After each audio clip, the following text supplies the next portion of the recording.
Hi, my name is Heather Fifrick, and I'm the Career Services Manager at Southwest Tech. So I help with our students and alumni with things such as cover letters, resumes, interviewing skills, portfolios, reference pages, job searches, application materials, just basically anything that helps our students and alumni find positions upon graduation or even during school as well, seeking out positions or internships. I can help with the internship search as well. So what I'm going to talk to you about today is interviewing. So this is great. Your cover letter, your resume has done its job and you've been called in for an interview. So what to expect during the interview process and what to do. So that is what we're going to cover today. And I have a PowerPoint here I'm going to share with you, and then we'll go through some other resources and examples as well. So let me get to my PowerPoint here.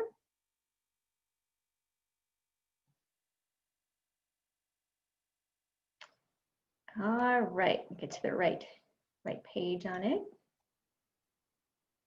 So the best thing that you can do for the interview process is to plan and prepare.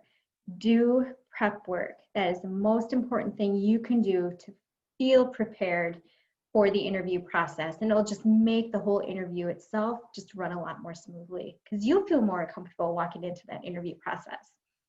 So things that you need to do ahead of time: research the company, especially go out to their website. Look at their website. If they have an about page, read through the about page. Read through their mission, their vision, what they stand for. Just become familiar with what the company does. What do they do? What is the purpose of their work? Who do they serve? What product do they make, or what services do they provide? Making sure that you know that basic information about the company is really important because they may ask you during the interview. One of those questions may be, so what do you know about our company, or what do you know about our services or products? And you want to be prepared to answer that question. And even answering that question with, well, I know that you make such and such and such, and say, well, I visited your website and I learned even more about how you reach out to the community, how community minded you are.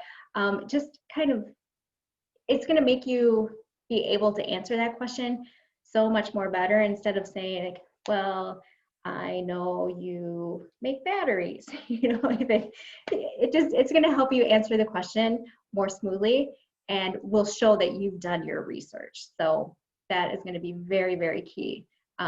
Go out and visit their website. That's the best thing I can tell you to do. You also want to identify and know what your strengths and weaknesses are. Chances are that's one of the most asked questions in an interview process is, tell us about one of your strengths, or what do you consider to be your strengths, or okay, what do you consider to be a weakness, or what is something that you need to improve upon. Just different variations of how you may be asked that question. So you want to be prepared. Know what your strengths are and know what your weaknesses are. Your weakness doesn't have to be something glaring and big and obvious. You know, maybe it's time management, or you're a classic procrastinator. When answering that question, one thing you do want to make sure that you do tell them is how it's getting better. So time management, you know, sometimes I'm not the best with planning time management, and it can maybe get me behind on some projects. But I've learned that if I follow my calendar, if I plan it out, that, you know, I've become better at time management. It's just a statement to let them know how your weakness is getting better or what you're doing to improve it. Anticipating any other questions you think that they might ask you, go out and Google for whatever position you're applying for. You know, Google accounting assistant questions, Google electromechanical technician questions, Google auto technician questions, business management interview questions, and you'll get page after page of possible interview questions that you could get asked. And then just reading through those and practicing what you might say or how you might answer that question. Again, practicing saying it out loud, practicing with a friend. Call me, practice. I'll help you practice questions. I love doing that. We can do a mock interview. We do those, quite a few of those throughout the year with our students, just to practice, to help you get at ease with answering some of those questions. And then making sure that when you're walking into that interview, have extra copies of your resume. If you have a portfolio, bring that in. Sometimes depending on the type of position that you're applying for, there might be a presentation or something you'll have to put together to show them, or during the interview process. So just make sure you're having all your documents ready to go for that interview process. And then dressing for success.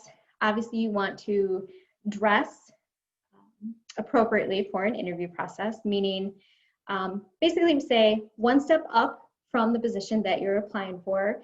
So sometimes you're just a dress pants and dress shirt will be enough to get you through for the interview process, would be enough for that interview process. Typically not suits and ties are what we see anymore. Usually those are more like a higher level executive office type position, but making sure you look presentable. Nothing's too tight, nothing's too short, nothing's too low cut. Your personal hygiene, your hair is combed, you're not wearing a hat.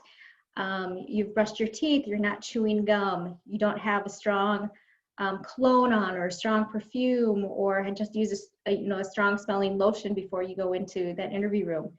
There are a lot of people who are very sensitive to smells. I know example myself, if I smell a very flowery smell, like a candle or a lotion, I get an instant headache, and then that's all I can concentrate on.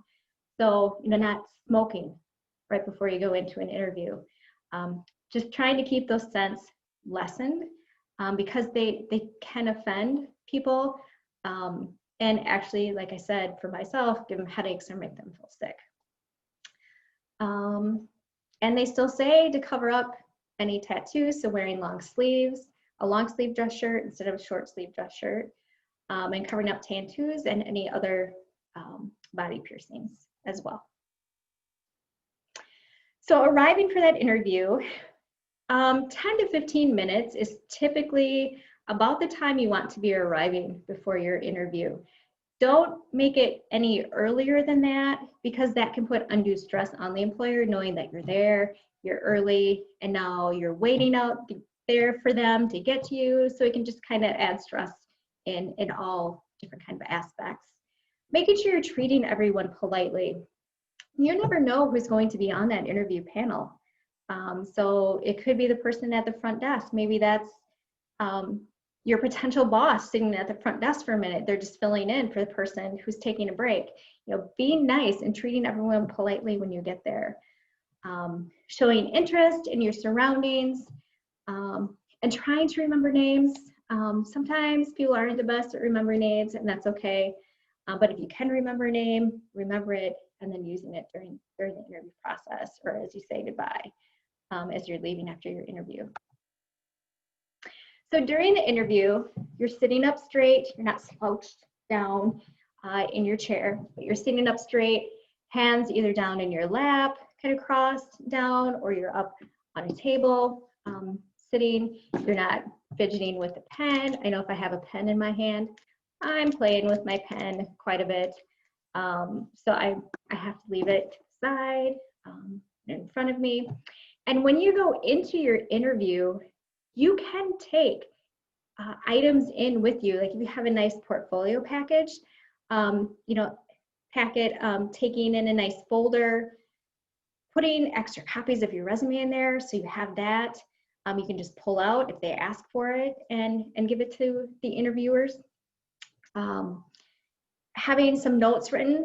I know for myself, when I go into interviews, I make notes of things that I want to make sure I convey during the interview process, and making notes makes me feel more prepared, and like I'm not going to forget that information when I walk into the interview, because sometimes we can be so nervous that when we get into the interview, we feel like half the stuff we know or half the stuff we want to talk about left our brains, and just having those notes that we can look down to can jog our memories of something that we wanted to bring up, or a point that we knew we wanted to make.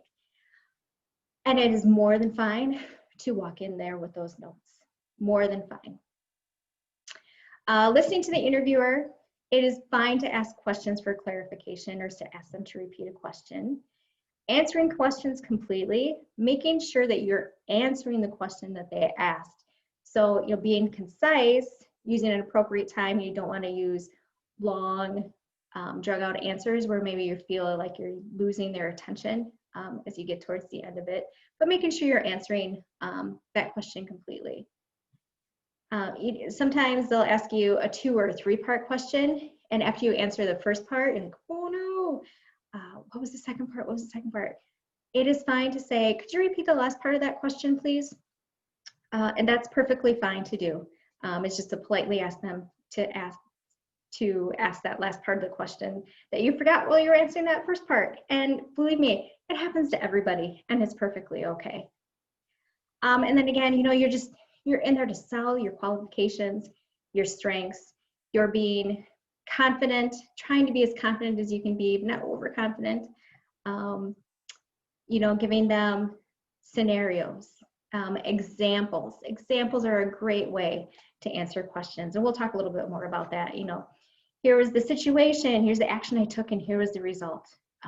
Great ways to answer a question.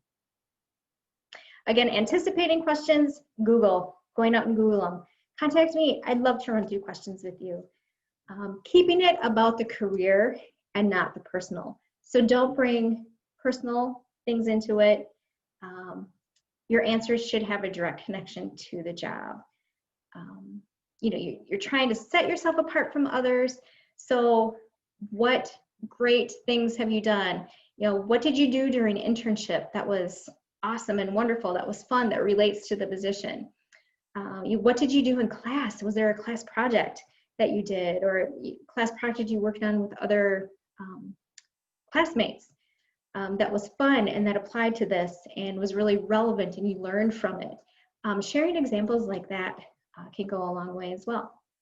Or just using, the knowledge that you learned in class to help you answer the questions. Bringing in scenarios from other jobs. If you've worked at other jobs prior to this, bringing in situations and examples from previous employment works as well. So presenting your strengths, you're just being very specific with them. Being as specific as you can is just the best you can do. Again, examples work so well. And examples just really help you answer the question. Just make it more, make it easier to answer a question. And in your answers, again, you're focusing on your strengths, time appropriate manner. You're not dragging on, but you're not being so short that they're wishing that you had given them more information to further explain. And again, this is where examples come in really great as well. Data, facts as well. And then turning negatives into positives. And that's what we talked about, or I talked about just a little bit ago, where with that weakness question, why in the world would we want to tell them what weakness we have? First, it's to show that you do recognize that there are things that you need to work on. And that's fine. Everybody has things that they need to work on. But how can you make it sound positive at the end? And that's where we talked about you're putting that spin on it of, yes, I know I'm not the best at time management, but this is what I'm doing to get better. This is the step, these are the steps I have taken. This is the process that I work through now that has improved my ability to manage my time and get projects done in a more timely basis where I'm not like cramming at the end. So you're telling them how it's getting better or what you are doing to make it better or to improve a process. And then at the end, it's your turn to ask questions. So they've asked you all the questions and now it's your turn. So asking relevant questions, again, about the position.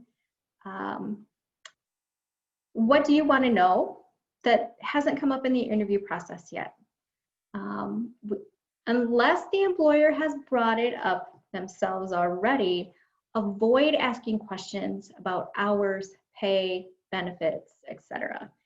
The first interview is not the time to be bringing up that information.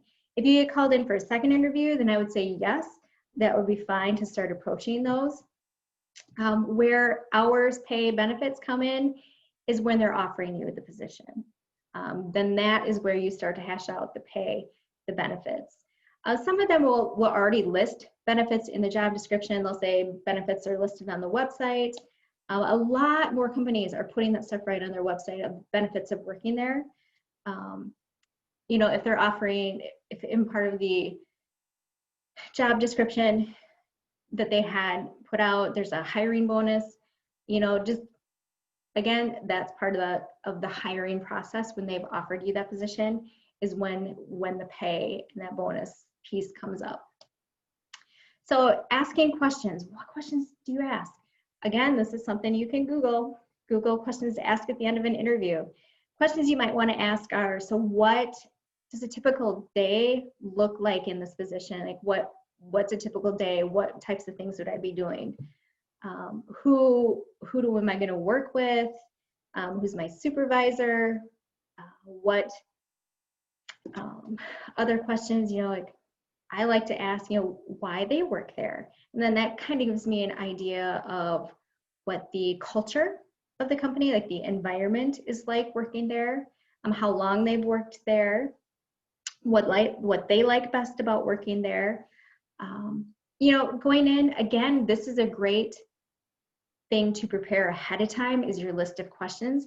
And that can be one of those pieces of paper that you take in with you to jog your memory about what questions you want to ask. And again, it shows preparation and planning and that you are really interested in this position, that you've researched ahead of time the questions you want to ask.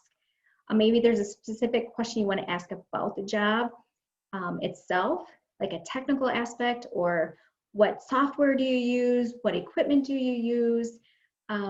You know, this is kind of your chance to interview them to find out more, is this really a place that I want to work? So this is kind of where it turns a little bit, where they're done with their questions, and now you want to ask your questions to see if this job's a fit for you as well. So then in closing, thanking them for their assistance. If it's an in-person meeting, shaking their hands. Right now with COVID, probably not going to want to shake hands, but just making sure you're smiling, you're thanking them. You know, if it's a virtual interview, making sure, you know, if it's phone, if it's a meeting like this where you can see each other via video, making sure you're smiling, that your face is looking with interest. You're showing interest. You're showing presence. You're present in that interview. And thanking them. Again, just stating thank you for taking time out of your day to interview me. I really appreciate it. I know you're busy, but I just wanted to let you know that I am really interested in this position, and I just really thank you for your time. And I know that if given the chance, I could be a great fit for the company and do great things. You know, hey, probably throwing in more of your skills and qualifications as it relates to the job there. But again, just showing interest and thank you to them will go a long, long way. And follow-up. Follow-up is really important. A thank you note or a thank you email, a thank you letter. Today, it's mostly going to be a thank you email with as fast as some decisions of positions are turning around.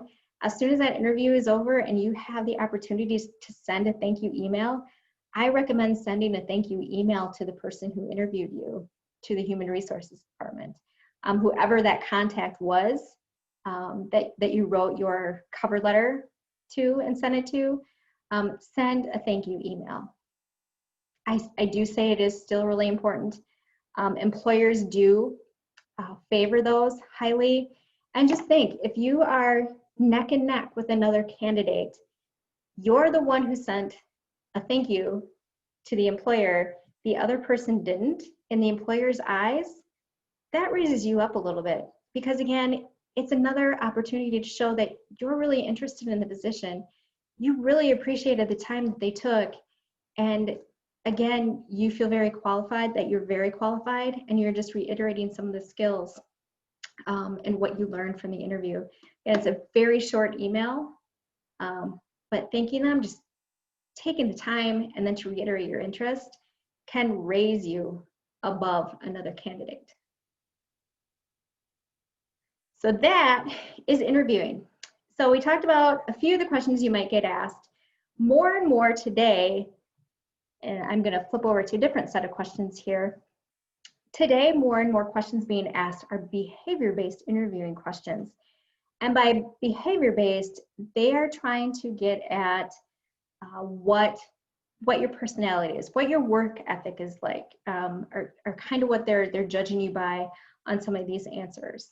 So when I say behavior-based question, basically you can identify a behavior-based question by some of the words they use to start the question. So a question starting with, tell me about a time when. Give me an example of, would be an example of a behavior-based interview question. And I do have a sheet that I'm happy to email you and to share with you. Let's see if I can find my list of questions here. Here we go. So these are some examples of behavior-based interviewing questions.